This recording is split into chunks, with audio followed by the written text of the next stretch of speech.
cette vidéo pour vous présenter le cours sur l'intégration que vous allez voir cette semaine.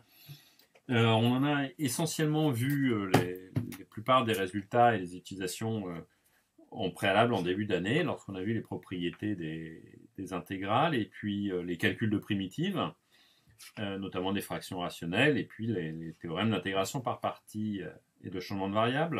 Donc rien de vraiment nouveau dans ce paragraphe, sauf la démonstration et la construction propre de l'intégrale. Alors la construction de l'intégrale est un problème complexe. Nous, on va se contenter de construire une intégrale pour les fonctions que l'on appellera continues par morceaux. Je vais vous expliquer un petit peu ce que c'est.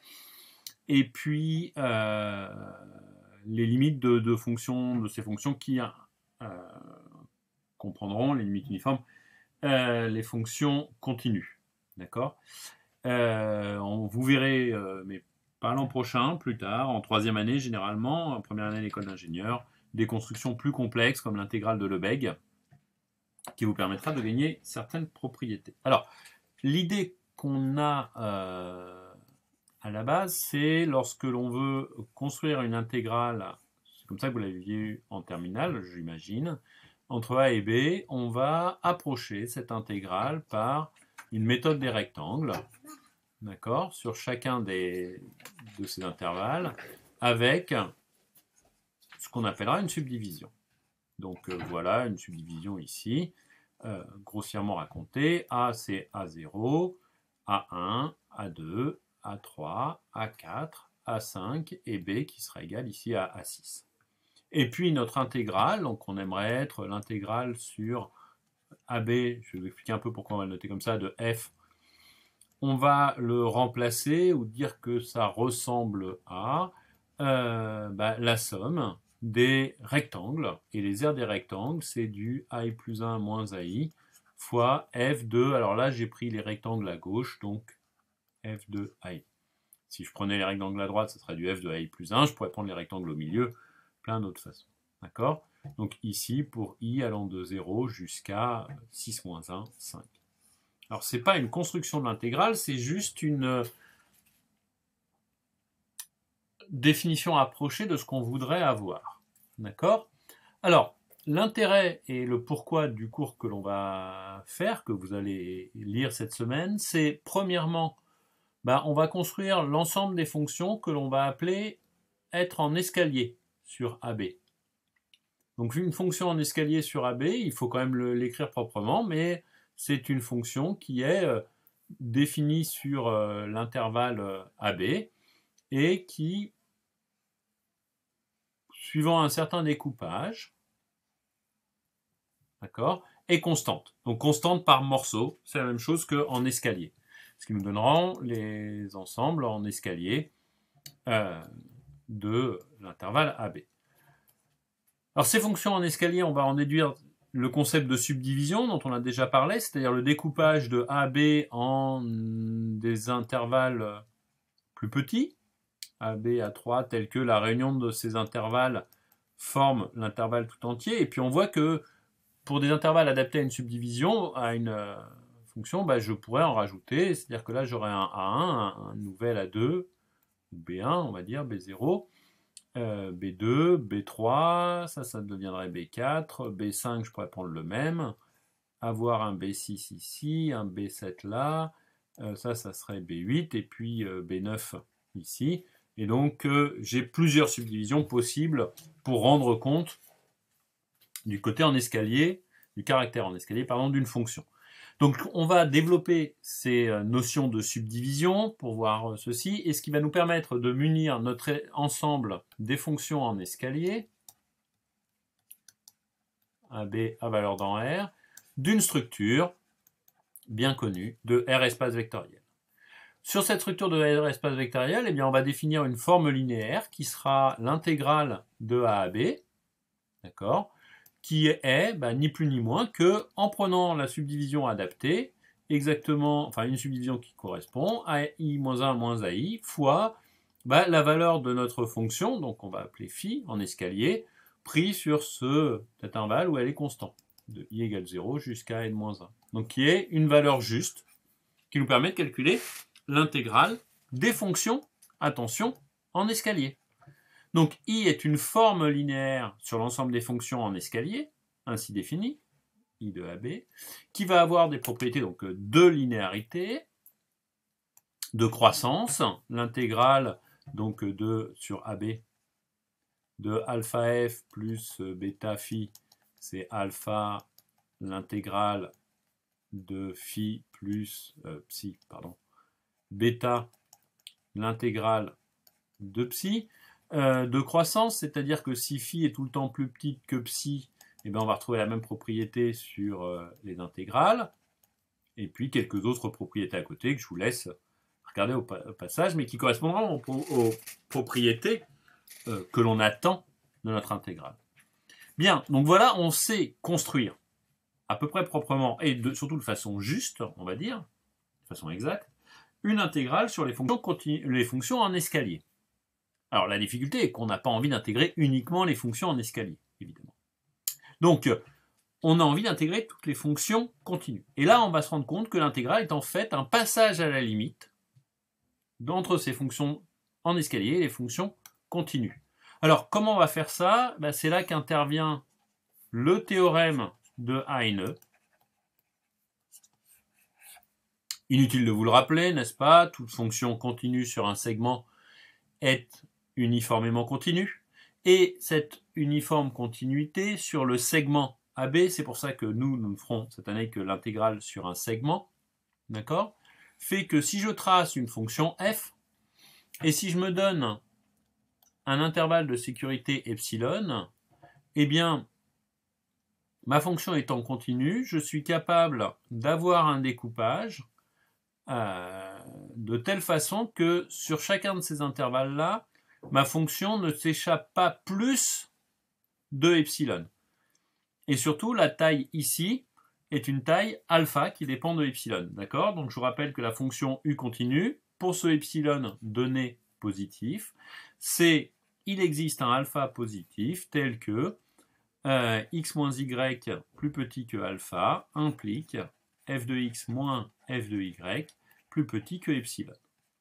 Donc ça fait qu'on peut couper, quitte à prendre du a plus alpha, a plus 2 alpha, etc. jusque au dernier bout, et puis on ne va pas tomber forcément juste pour b, mais on aura un petit morceau un peu plus petit, de telle façon que sur cet intervalle-là, on sait qu'on ne bouge pas plus de epsilon. Pareil sur celui-là, pas plus de epsilon, pas plus de epsilon. Ça nous permet de construire deux fonctions. Je vous invite à regarder le texte pour les détails, d'accord? La fonction, on va dire, où je prends toutes les valeurs supérieures sur chacun des intervalles, d'accord? C'est souvent le bout à droite ou à gauche, mais je pourrais très bien avoir une cloche au milieu et que ce ne soit pas le cas. Et puis, une fonction inférieure, ainsi construit. Et puis, ces deux fonctions en escalier, donc j'ai psi qui est au-dessus et phi qui est en dessous, elles approchent uniformément f. C'est-à-dire que j'ai la propriété suivante, quel que soit t dans le segment AB, phi de t est plus petit que f de t, qui est plus petit que psi de t. Et j'ai également que psi de t est plus petit que phi de t plus epsilon. C'est-à-dire qu'en chaque point, l'écart maximal entre mes deux fonctions en escalier vaut epsilon, est plus petit que epsilon. Eh bien, c'est ce résultat-là qui va me permettre de passer à la limite pour trouver l'intégrale d'une fonction en escalier. Alors, je vous passe un petit peu les détails, c'est dans le poly. Vous allez prendre la borne sub sur l'ensemble des fonctions en escalier, qu'on appellera en escalier moins, c'est-à-dire les fonctions qui sont en escalier par valeur inférieure, ou la borne inf des fonctions en escalier plus. Puis on va voir que cette borne inférieure est égale à cette borne supérieure, et on obtient une fonction à la limite, qui est l'intégrale de f. Alors, c'est pas évident, mais ça fonctionne. On va montrer que ça ne dépend pas des fonctions phi et psi, que ça ne dépend que de f. Et puis, on a ainsi construit une intégrale, alors attention, une intégrale sur le segment AB, d'accord, que dans un premier temps, on notera assez souvent l'intégrale de A à B de f. Et non pas, et je pense que certains voient venir pourquoi, cette intégrale-là. Donc cette intégrale sur AB de f est valable pour f, une fonction qui serait continue sur AB, à valeur dans R, et puis on va l'étendre aux fonctions qui seront, qu'on appellera les continues par morceau, sur AB à valeur dans R. Alors une fonction continue par morceau, c'est à peu près comme une fonction en escalier pour les continues. Escalier, c'est constante, continue par morceau, c'est continue par morceau, comme son nom l'indique. Donc A et B est découpé en un certain nombre de morceaux, et je sais que ma fonction f peut avoir des limites à droite et à gauche. Alors attention, un point important de ces fonctions en escalier, elles ont une limite à droite et à gauche en chaque point. D'accord ? C'est-à-dire qu'une fonction qui partirait à l'infini d'un côté ou de l'autre, et puis je lui mettrais des valeurs ici, cette fonction-là n'est pas en escalier. N'est pas continue par morceau. D'accord ?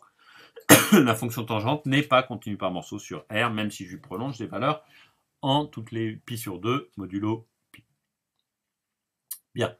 Ce qu'on vérifie derrière, c'est que l'intégrale ainsi construite, elle a bien les propriétés que l'on veut avoir, c'est-à-dire qu'elle est linéaire. L'intégrale sur AB de alpha f plus bêta g, c'est l'intégrale de f plus bêta l'intégrale de g. Elle est croissante. Si f est plus petit que g, ceci implique que l'intégrale sur AB de f est plus petit que l'intégrale sur AB de g. Et puis elle vérifie une relation de Chasles, l'intégrale sur AB est égale à l'intégrale sur AC plus l'intégrale sur BC, à condition que c'est soit entre les deux. D'accord ? Alors, cette intégrale ainsi construite, vérifie bien les propriétés qu'on veut avoir, c'est-à-dire notamment le fait que l'intégrale d'un rectangle est bien l'aire comptée en dessous. Le passage de l'intégrale de A à B de f à l'intégrale de A à B, quel est-il ? Bon, on l'a déjà vu au début d'année, c'est-à-dire que l'intégrale de A à B de f de t dt, ça sera égal à l'intégrale définie sur le segment AB de f si A est plus petit que B, et ça sera égal à moins cette intégrale si jamais c'est le contraire. Donc attention, on voit arriver ici le fait que les bornes A et B ainsi décrites jouent un rôle, et donc notamment l'inégalité triangulaire, l'intégrale de A à B de f de t dt, que l'on va prouver derrière, plus petit que l'intégrale de A à B de f de t dt, n'est vrai que si A est plus petit que B. Sinon, pensez à l'écrire dans l'autre sens. Sinon, on a écrit quelque chose de positif qui est plus petit que quelque chose de négatif, d'où un problème, dont on a déjà parlé amplement au début de l'année.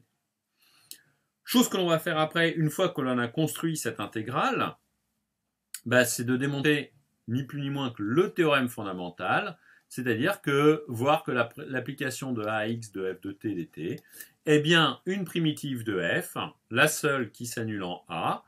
Donc ça sera une fonction continue, dérivable, et dont la dérivée vaut f'. Donc si je pose grand F cette fonction-là, f' de x, pour tout x dans AB, est égal à f de x. D'accord ? Et à condition que f soit continu. On pourrait étendre un peu, mais c'est beaucoup plus compliqué. Donc nous, on se contentera des fonctions continues. Premier résultat important. Deuxième résultat important, je vous laisse revoir à ce moment-là et revoir le cours qu'on a fait au début d'année, le théorème de changement de variable et puis le théorème d'intégration par partie.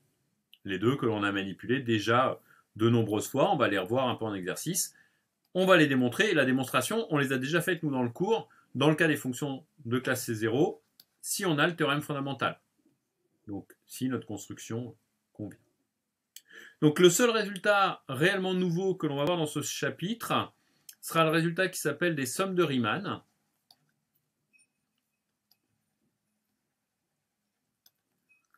Alors, ce résultat des sommes de Riemann dit la chose suivante. Si f est continu par morceau sur AB, on le prouvera facilement dans le cas continu, mais c'est tout, alors, pour une subdivision de pas constant, c'est-à-dire que on va avoir que la somme des... excusez-moi, il faut que je réfléchisse un peu. B-A sur n, f de a plus k fois b-a sur n, pour k allant de 0 jusqu'à n-1, tend, lorsque n tend vers plus l'infini, vers l'intégrale de a à b de f de t dt. Alors je vous laisse regarder le théorème dans le détail. En fait, quel est ce résultat-là? B-A, c'est ni plus ni moins que je prends A, B que je découpe en intervalles de pas constants, B-A sur n, donc ça me donne du A1, etc., et B qui sera à n. Et puis, cette valeur prise ici est le rectangle à gauche de la fonction. Donc j'ai une somme de rectangles, enfin d'aires de rectangles. Si je prends cette donnée-là fois ceci, c'est l'aire du rectangle considéré. D'accord? Et ça correspond à une fonction qui passe par ces points là à chaque fois. Voilà. F. Et donc on a que cette aire-là, lorsque n tend vers l'infini, c'est-à-dire lorsque la subdivision tend vers 0, qui tend vers l'intégrale de a à b. Calcul à savoir faire, dans un cas particulier, c'est le cas où f est C1, puisque si f est C1 sur un segment, je vous rappelle que ça implique que f est lipschitzienne.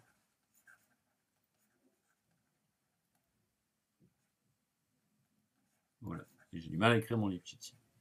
D'accord? Donc f est lipschitzienne sur ce segment avec une constante de Lipschitz k, ce qui permet d'avoir un écart entre les deux et d'obtenir ces majorations-là. On verra aussi les majorations par les rectangles à droite et à gauche. Je vous les poserai comme TD un petit peu plus tard.